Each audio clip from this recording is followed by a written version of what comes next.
This is Drew McIntyre. You might remember him as the man who carried WWE through the pandemic era of no fans throughout 2020 and beyond.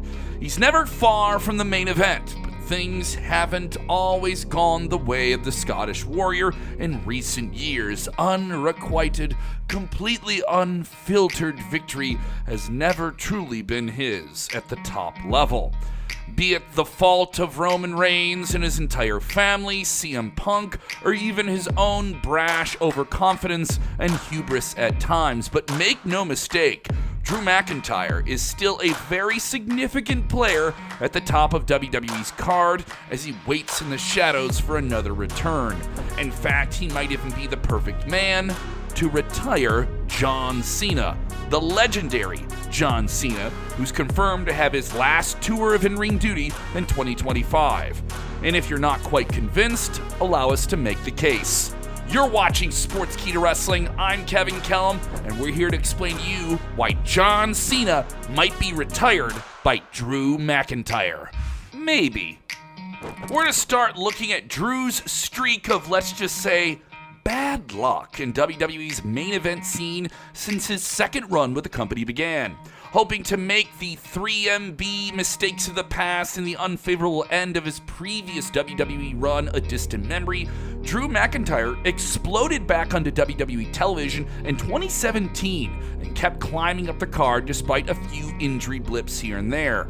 For better or worse, it's been a long road for the Scottish Warrior since then.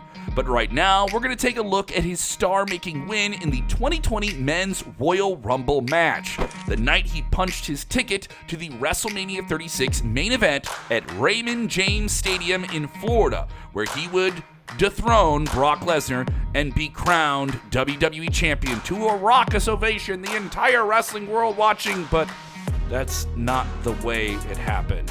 No, it may have been the intention, but it's not the way it went down. In fairness, Drew did beat Brock Lesnar at an empty, silent WWE Performance Center as the world responded to the global pandemic. His subsequent run, where he would beat the likes of Big Show, Randy Orton, Goldberg, Bobby Lashley, and Seth Rollins, saw him retaining the title in each title match, which would also take place behind closed doors.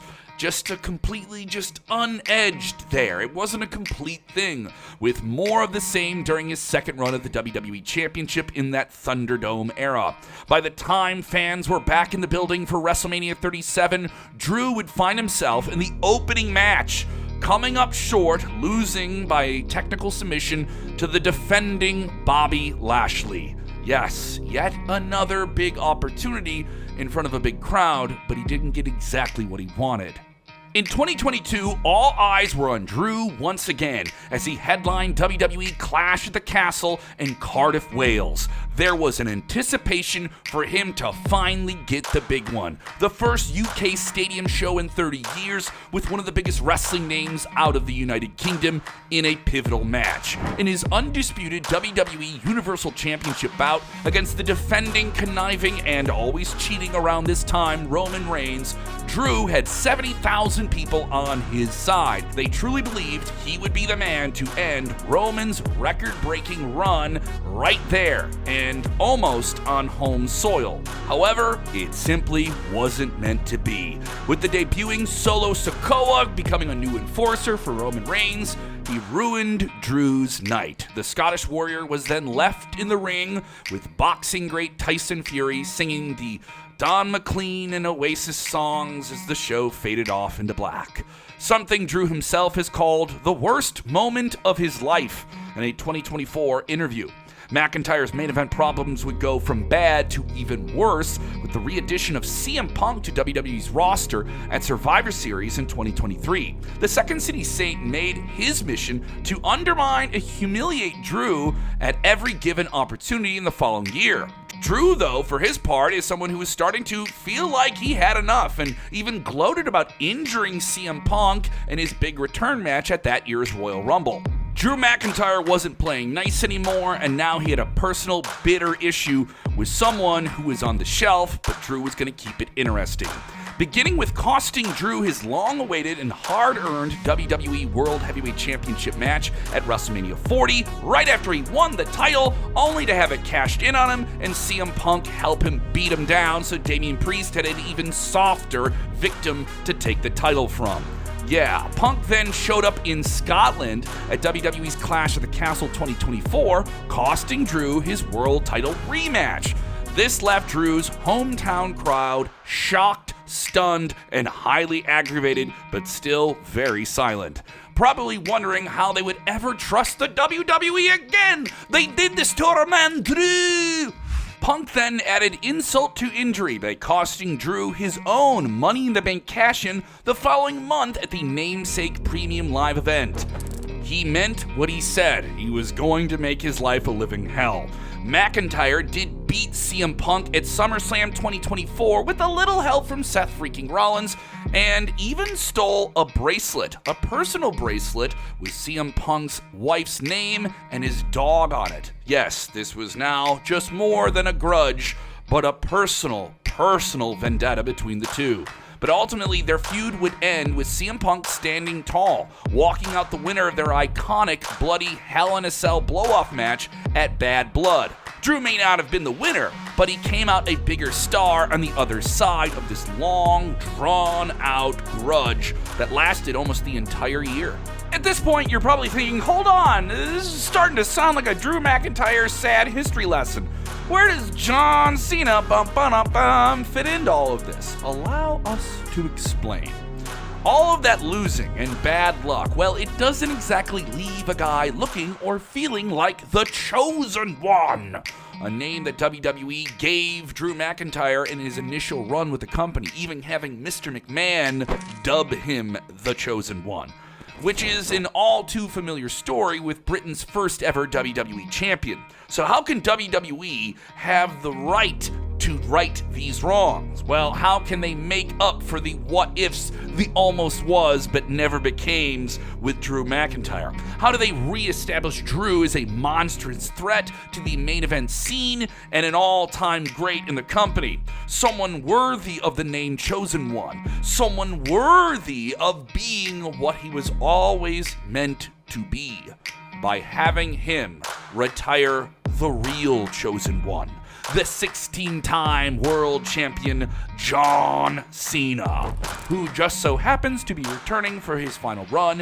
in 2025, starting reportedly with Raw's Netflix debut in January of 2025. Now, it's safe to assume that Big Match Johnny's got a handful of big matches left in him, and to honor him going off into the sunset, it could be a career-defining moment for whoever gets to do it. That truly is going to be a special honor, maybe even one that people compete for.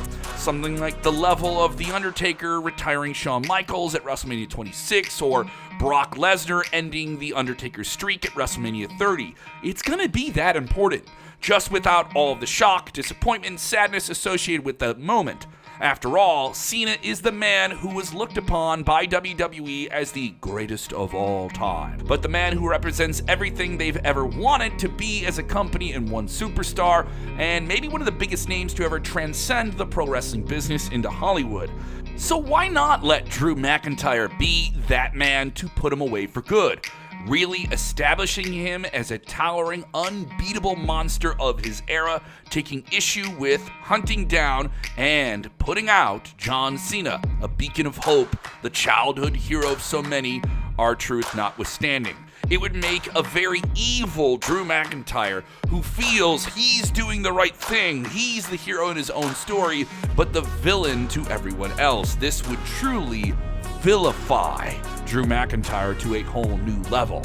Drew McIntyre's pre-existing frustrations with part-time and returning stars like Punk and Roman Reigns, combined with the unfortunate bad luck and his failure in some major moments in the main event scene, could feed perfectly into his diabolically motivated plan to destroy John Cena.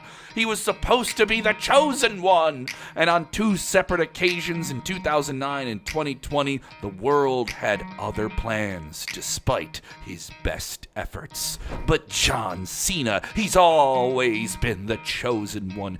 sitting on top of the card unhindered, squashing anyone and everything who dared to step up to him, but also being loved at the same time. He, in Drew's mind, would be the epitome of everything that is wrong with WWE. The source of all of his frustrations, though misplaced, he would target him.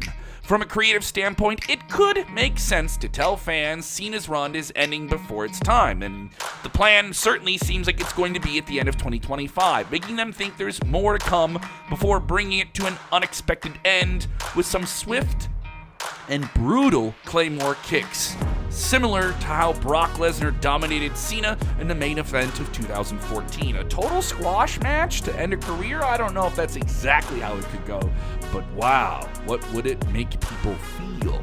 This could be an aggressive, dominating, almost shocking victory for Drew McIntyre, following a war of words and a series of vicious attacks to build to the big match. After all, Drew's just giving the fans what they claimed they wanted for so long in the 2010s. John Cena gone for good. And what better way to take him out with your frustrations and the WWE than by permanently destroying the man who's been their most recognizable babyface for the last 2 decades or so. By beating Cena like this in his final match, Drew McIntyre could prove in an eerie, twisted, unforgettable way that he was the chosen one after all. And they just didn't specify when he was chosen for, but he would simply take the moment and choose it himself. And when would this hypothetical match take place, I hear you ask? Well, WrestleMania 41 could be an obvious choice, but that might be a little bit too soon given the timescale that Cena has presented himself, and fans probably deserve at least one more happy memory of John Cena at WrestleMania. But for the first ever 2-night SummerSlam at MetLife Stadium, Cena vs. McIntyre could headline either night, giving Drew a big win in a stadium setting, a well-deserved send-off in front of a gigantic audience. In the aftermath, we would doubtlessly be treated to a tearful John Cena goodbye, full of gratitudes and thanks, with the entire locker room pouring out, and of course the entire world watching and thanking him for what he did for pro wrestling. With Cena then hanging up his ball cap, riding off into the sunset, maybe never to return to the ring again except for a cross promotion here or there and the eventual triumphant WWE Hall of Fame induction. With a Cena-sized feather in his cap, Drew McIntyre would then have a clear path to maybe a world title contendership once again, established in a de facto monster heel that he would be in the company. This could lead to him in a lengthy world title run and the true final form of the Scottish Psychopath character, striking fear in the undercard and anyone else underneath him, going down in history as the man who conquered the C-Nation once and for all. Now, obviously, this video is just one of many options floating around. Our opinions can be subjective, and our opinions can change as well, given there are so many good options for this match and so many good options for John Cena in his final run here. But Drew certainly has the history, the reasoning, the look, and the ability to be one of the first names in that conversation. He deserves as much as least as that. And so our video comes to an end. Do you think Drew McIntyre could retire John Cena from WWE? Or are we just, having some wishful thinking? Who would you choose? Tell us in the comments below. Do you want us to make more videos about who gets to end John Cena? Let us know about that as well. And don't forget to like, share, and subscribe.